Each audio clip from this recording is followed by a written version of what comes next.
বারবার আমরা যেটা বলছি যেন তেন প্রকারণে ক্ষমতা রাখতে হবে, এবং এটা করতে গিয়ে মমতা বন্দ্যোপাধ্যায় যেটা করছেন, মমতা বন্দ্যোপাধ্যায় আজকে হয়তো ওই ব্র্যান্ড নেমটাকে সামনে আনছেন যেটা বহুকাল ধরে চলে আসছে, কিন্তু ভুলে যাচ্ছেন যে মমতা বন্দ্যোপাধ্যায়ের পেছনে এরকম অনেকে আছে যারা এই সাম দাম দণ্ড ভেদ নিয়ে হয়তো ওনাকেই বিভিন্ন সময় নাস্তানুবাদ করতে চাচ্ছে, এবং সেটা হচ্ছেও। শান্তনু সেন থেকে শুরু করে বিভিন্ন লোকে এই কাজটা করছেন। এই যে থ্রেড সিন্ডিকেট তো বুমেরাং হয়েছিল, আমরা দেখতে পেলাম, তো খুলম খোলা হয়ে যাচ্ছে, খুলম খোলা। এবং যেটা বলার, আমি সোনালীকে বলছি, ছোট ছোট জায়গা ধরে ধর পঞ্চায়েত লেভেল, এই মমতা একটা নতুন জিনিস করেছে যেটা পার্কুলেট করছে, মানে চুইয়ে পড়া নীতি।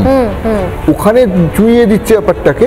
এবার ধর পঞ্চায়েতে চলে এলো, পঞ্চায়েতে সাম দাম দণ্ডভেদ যেটা বলি, পঞ্চায়েতের যে পঞ্চায়েত প্রধান, সেই পঞ্চায়েত প্রধানের গলে একটি সোনার মালা উঠবে। তার দোতলা বাড়ি নয়, একতলা বাড়ি ছিল, সেটা দোতলা হবে, তিনতলা হবে, একটা ফটফটি বাইক হবে, সেই বাইকটা আস্তে আস্তে কালো রঙের বড় গাড়ি হবে, স্করপিও। হ্যাঁ, আমি উচ্চারণ করতে পারছি। এখন তো তৃণমূলে এটা ট্রেন্ড, তৃণমূলে ছোট বড় মাঝারি স্করপিও হবে, কিন্তু শুধু ওটা মানে আরো বড় হয়ে গেলে পঞ্চায়েত লেভেল থেকে শুরু হচ্ছে। এবার এই পঞ্চায়েতে যে আছে না, যেমন একটা যে আমাদের মধ্যাকর্ষণ শক্তি বলে, হ্যাঁ, রিপোর্টার যেমন যে ঘটনাটা হয় কি, ধর যেমন সূর্যের থেকে তারপর টান মধ্যাকর্ষণ থেকে যে আস্তে আস্তে ব্যাসার্ধ, পঞ্চায়েত হচ্ছে একটা গোটা বৃত্ত, সেই বৃত্তের একটা পয়েন্ট হচ্ছে পঞ্চায়েত। আসবে ব্যাসার্ধের মধ্যে টান, একটা মধ্যাকর্ষণ টানে আসবে, কেন্দ্র অব্দি ঢুকে যাচ্ছে। পঞ্চায়েতের লোক যদি ফটফটি বাইকে চড়ে এবং গলায় যদি একটি সোনার হার পড়ে, সেটা আবার জেলাতে গিয়ে মোটা ললন্তিকা পড়ছে। ললন্তিকা মানে জানিস তো কি বলতো? ললন্তিকা মানে ললন্তিকা মানে হচ্ছে নাভি অব্দি বিস্তৃত হার, সে ললন্তিকা পড়বে, ও গলা পড়ছে। তুমি গ্রামার পঞ্চায়েত নিয়ে বলছো, আমি তো বলছি অনুপম সন্তু। এরপর পাড়ায় পাড়ায় ঢুকছে, বুথে বুথে ঢুকছে 10 লাখ। এরপর তো পাড়ার যে ছেলেটা সামনে বসে রকি আড্ডা মারতো আর বড় বড় সারাক্ষণ ধরে এই তোর ভিডিও দেখে বিভিন্ন ধরনের সারাক্ষণ কমেন্ট করে যেত, এরপর সেও দেখবি স্করপিও কিনে বসে আছে কয়েকদিন বাদে। কিন্তু ময়ূকদা 2011 থেকে আমি 21শে জুলাই কভার করছি, 2026 হতে চললো 25, এই প্রথম দেখলাম 21শে জুলাই মঞ্চের 600 থেকে 700 মিটারের মধ্যে লোক কম। ফিরে যাচ্ছেন, সভা কি শেষ হয়েছে নাকি সবার আগে আপনারা বেরিয়ে যাচ্ছেন? সবার আগে বেরিয়ে যাচ্ছেন।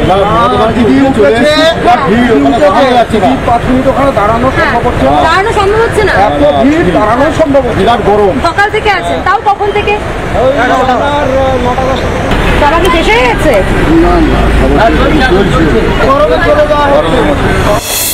এই লোক কমটা কিন্তু একটা ভয়ঙ্কর ইঙ্গিত দিচ্ছে। এবং আরেকটাও ভয়ঙ্কর প্যানিক তৈরি হয়েছিল সোশ্যাল মিডিয়াতে, এই প্রথম বৃষ্টি হলো না। এইটা আমি জানি না কি এটার মধ্যে অন্য কোনো ব্যাপার আছে কিনা, মহাভারতের যুদ্ধের সময় শুনতে কি পাও, আমি জানি না। উত্তরবঙ্গে বসে এই তিনটে নিয়ে চর্চা হয়েছে 21শে জুলাই, তৃণমূলের 21শে জুলাই ধর্মতলা নিয়ে। এক, বৃষ্টি হয়নি কেন? দ্বিতীয়ত, মঞ্চের সামনে সমস্ত কিছু শেষ হয়ে যাওয়ার পর যে সমর্থক বসে স্লোগান দিচ্ছিলেন টলতে উনি কি সুরা পান করেছিলেন ওটা জানার চেষ্টা করছেন। আর এবং মমতা বন্দ্যোপাধ্যায় যখন ভাষণ দিচ্ছিলেন আমরা দেখলাম অনেকেই দেখছেন মোবাইলে বেরিয়ে চলে যাচ্ছে। এই তিনটে কারণ কিন্তু সাধারণ। আমি জাস্ট একটা উদাহরণ দেব, খুব মজার উদাহরণ, আমরা বেশি চালাতে পারিনি। বাইরে যেরকম র্যান্ডাম আমাদের প্রচুর আরো অনেক রিপোর্টাররা বাইট করছিল, সম্ভবত সুখেন্দু বা কারো একটা ফিডে এসছে, সেটা হচ্ছে যে জিজ্ঞাসা করছে যে আপনি কোথা থেকে এসছেন, বলছে ডায়মন্ড হারবার থেকে এসেছি। কার জন্য এসছেন? অভিষেক দাদা মমতা বন্দ্যোপাধ্যায়ের জন্য এসেছি। বলছে অভিষেক বন্দ্যোপাধ্যায়ের বক্তব্য শুনে কি মনে হলো? উনি বলছেন ক্যামেরায় রেকর্ডেড, কিন্তু ভাই অন্য কথা বলছি না, উনি বলছেন যে অভিষেক বাবু এসেছিলেন, মানে উনি জানেনই না অভিষেক বন্দ্যোপাধ্যায় তখন বক্তব্য রেখে চলে গেছে। অভিষেক বন্দ্যোপাধ্যায়ের কোন কথাটা শুনলেন আজকে? অভিষেক বন্দ্যোপাধ্যায়ের আমাদের দাদা জিন্দাবাদ, অভিষেক বন্দ্যোপাধ্যায় জিন্দাবাদ। আমি ওদের কথা দাদা অভিষেক বন্দ্যোপাধ্যায়ের বক্তব্য শুনেছি, অভিষেক বন্দ্যোপাধ্যায়ের বক্তব্য শুনেছি। কি বললো অভিষেক? খুব ভালোই বলেছে।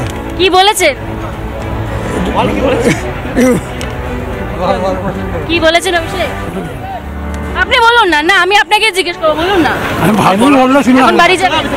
21শে জুলাই কেটে গেল তো এইভাবে, আবার আসছে বছর উৎসবের মতো উৎসব, এটাই তো আনন্দ। মানে আমার তো মনে হয় সত্যি সত্যি যতই রাজনীতির এই সাম দাম দণ্ড ভেদ মমতা বন্দ্যোপাধ্যায় করে থাকুন না কেন, 2011 থেকে সেটা প্র্যাকটিস করে যান না কেন, কিন্তু সবকিছুরই একটা বোধহয় কোথাও শেষ থাকে। কিন্তু আমি একটা কথা বলি, শোন, এটা শোন, এটা খুব মানে ভয়ঙ্কর। এই যে বলি সামদাম দণ্ডভেদ মমতা বন্দ্যোপাধ্যায় করছে, দল উপরমহল করছে, নিচু তলায় ঘটনা শুনুন। বর্ধমানে সব 21 জুলাই যেতে হবে মিছিল করছে, বিশাল মিছিল করছে। তো সবাই গলার মধ্যে একটা করে মানে পোস্টার লাগিয়েছে, সবার কারো মমতার পোস্টার দিয়ে সবাই যাচ্ছে। ওখানকার এমএলএ, বিশাল এমএলএ বুঝলি তো, গলায় মমতার পোস্টার নিয়ে যাচ্ছে। হঠাৎ করে আর চোখ এমনি করে দেখছে, সবাই অভিষেকের পোস্টার নিয়ে হাঁটছে। সঙ্গে সঙ্গে যেটা করেছে ও পোস্টারটা খুলে আরেকজনকে দিল, মমতা এই অভিষেকটা পড়ে নিল। মানে এখানেও ওরা বুঝতে পারছে একটা মমতার মানে রাশটা কমে যাচ্ছে, এটা ভয়ঙ্কর একটা কেস হচ্ছে। কিন্তু সবই এখন মোবাইলের জমানায় ময়ূক, সবই রেকর্ড থাকে, কিছু করার নেই, সব কিছু রেকর্ডেড থাকে, সব কিছু টাইম টু টাইম আপলোড হয়েই যায়। এবং এটা ঠিক সেকেন্ড পার্টে আমাদের যেতে হবে। এবার আমি সন্তু এবং অনুপম আমাদের সাথে তিনজনের সাথে ছিল। নানা ধরনের কন্টেন্ট দেখার জন্য লাইক করুন, শেয়ার করুন আমাদের ফেসবুক পেজ, সাবস্ক্রাইব করুন আমাদের ইউটিউব চ্যানেল। পাশাপাশি অন্যান্য ব্রেকিং নিউজের জন্য অবশ্যই চোখ রাখুন রিপাবলিক বাংলায়।